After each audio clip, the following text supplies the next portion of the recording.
Good evening, ladies and gentlemen. Welcome to the Paul Brown Show. This evening, my guest will be Mr. Dan Mauney. Sound Yes. like Mooney, but it's Mooney. How you doing today, sir? Hello there. How are you? Great, great. Tell the audience a little bit about yourself. Well, I'm a North Carolinian. I Okay. grew up in Cherryville, North Carolina, Hey. one of four kids, and moved to Charlotte back in 1991. My background has been retail. I've Dan the Shoe Man to many people in Charlotte, Okay. and owned a clothing store and a shoe store for 10 years. Just recently sold that. So I do a lot of volunteer work and play with my little dachshund named Spike. Okay, we're going to talk about the North Carolina HRC Gala. Tell us what that is, basically what it is. Well, the Human Rights Campaign is a 1 million person strong civil rights organization that encompasses side to side of the country, basically engaging people for the LGBT community, Okay. ensuring family benefits, workplace protection. So when you're in the environment, as an LGBT person, I'm gay myself, and we really want to protect ourselves when we're out there. So the Human Rights Campaign is a civil rights movement, and we're doing a gala here in Charlotte, February 25th. Black tie event. I mean, Paul, it's going to be nice. It's really celebrating where we've been as a community, where we are, and where we need to go. How long have North Carolina had this gala? The Gala, it's the 17th year, so we've been here for a Okay. while, and the beauty of this gala, it bounces from different cities across the state. Greensboro has hosted it, Charlotte, Raleigh. It was in Charlotte for the last 2 years, and it's returning with full gusto this year to Charlotte. Okay, I know they got something called a table captain. Tell the audience about that. Okay, the beauty of our table captains, they're our savior to the gala. As a table captain, you sign up as a table captain, and you're going to invite your friends to come sit with you almost as a party within a party. Okay. And we gauge our success of our gala based on our table captains. So obviously our goal in 2012 is 2012 attendees. So we Okay. need 201 table captains. So the goal is if we get those signed up, you do the math times 10, we've got our 2012 and 2012. So the table captains really do drive our force. They get the message out to their friends, to their coworkers, to their family members, and really bring people to the party. What are some of the activities that go on at the gala? Well, the gala is a 4-day weekend. It starts Thursday the 23rd. We call it the HRC Diner, and it pokes fun a little bit of the dinner itself. It's not as formal. It's very casual. It's a lot lesser expensive than the gala itself. That's Thursday evening. Friday night, we do a citywide celebration, which is an open event, free to the community. This year it'll be at Suite at the Epicenter in Uptown Charlotte. And then we do a couple of fun runs. We do some shopping with discounts for our people from out of town.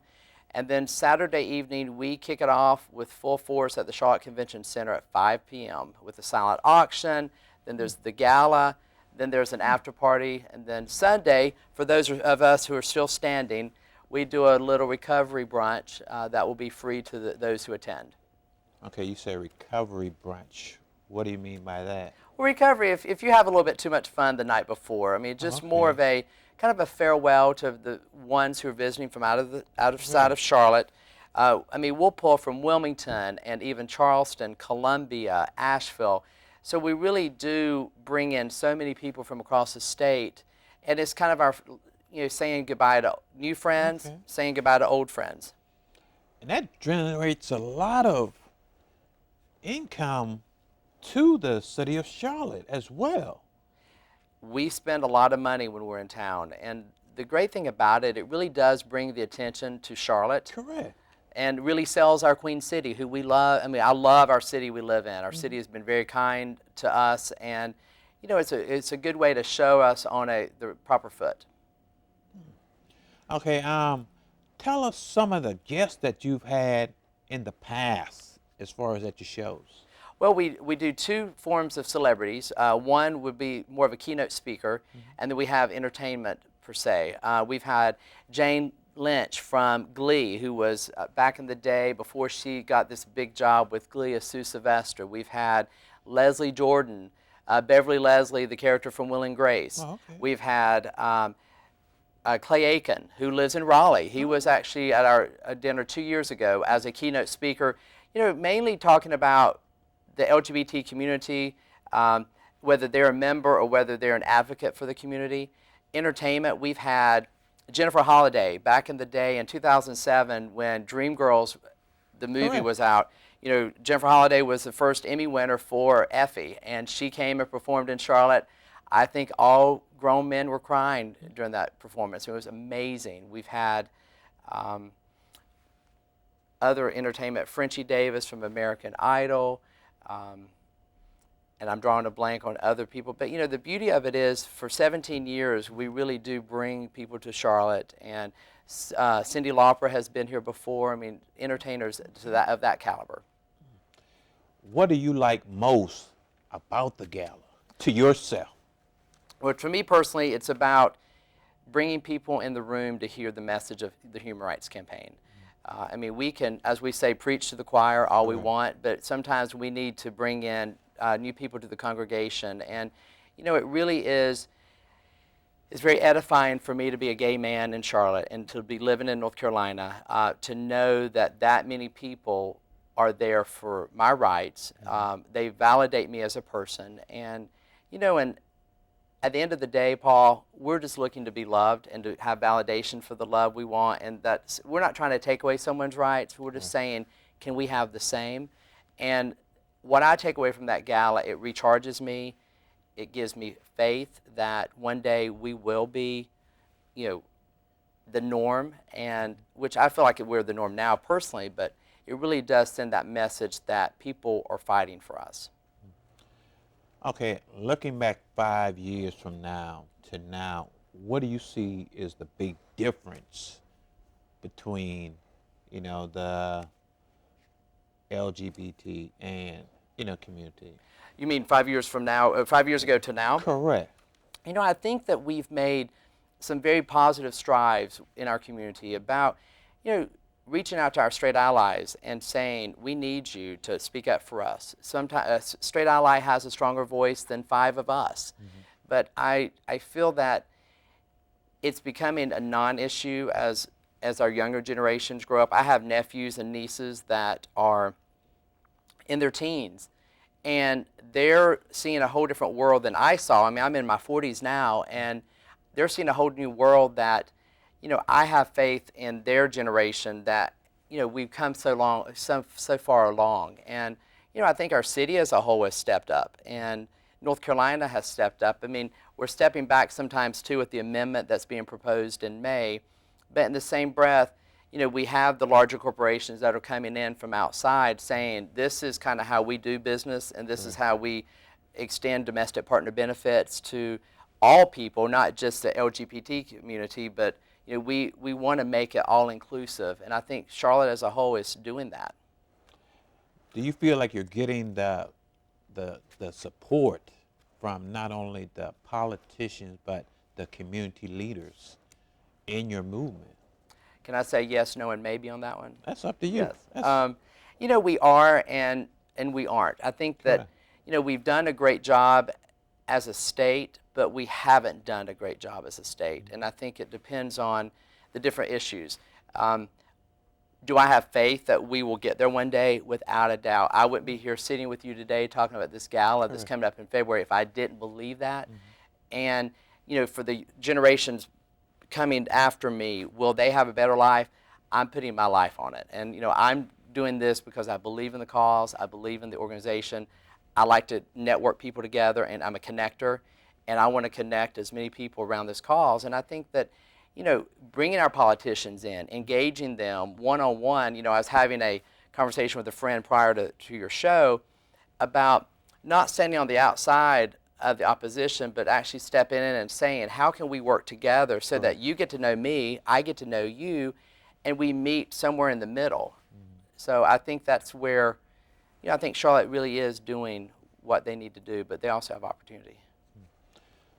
The funding, as far as for the gala, what is that normally used for? That's an important question. Correct. It's a fundraiser, and the net proceeds really go to the national organization. And what they do with that money is they make sure that our rights are protected in the workplace, and they do it state by state. Just more specifically with North Carolina, HRC started a coalition called the ProtectNCFamilies.org, and it's around the marriage amendment that's being proposed in May. They have invested dollars there, and they do multiple things. They like to keep fair-minded administration in our White House. Whoever that person may be, they like to make sure that person's in there. They reach out to our straight allies to make sure they get our message, and they really work with one-on-one with businesses and corporations to make sure that when they're doing those personnel files and those just benefits for their company, that they're keeping our interest at heart.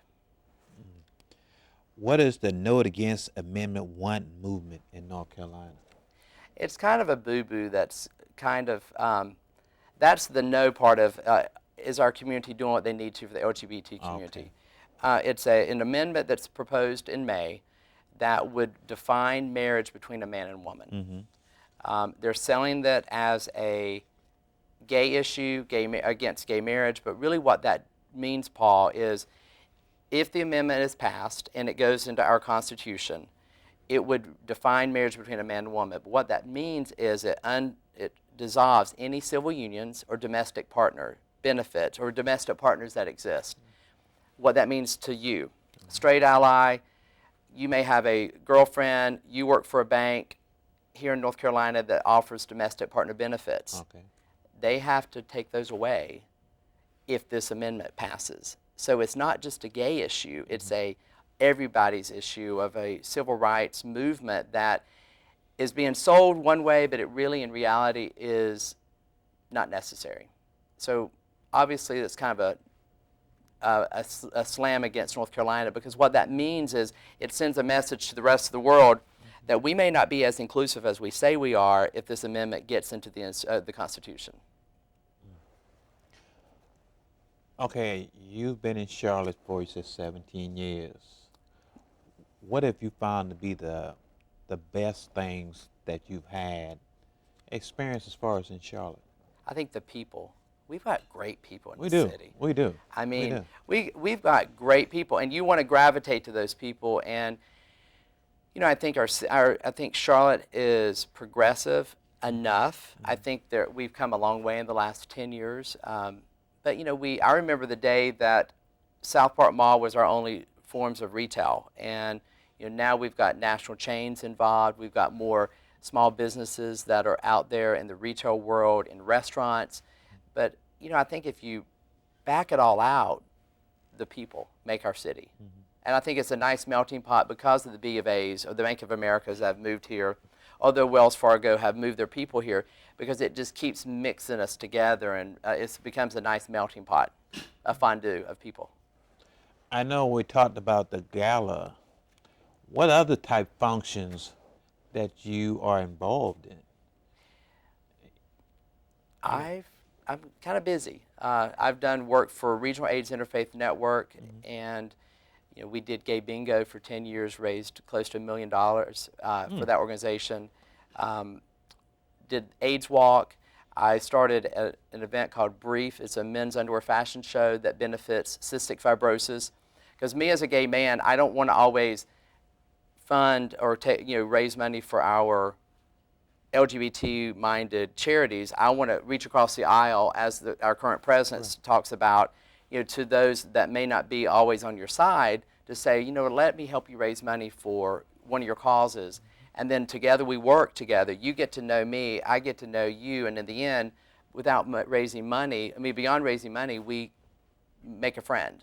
So I've raised close to $55,000 through Brief for over 2 years, and it's just been a lot of fun. A ton of fun. What inspires Dan?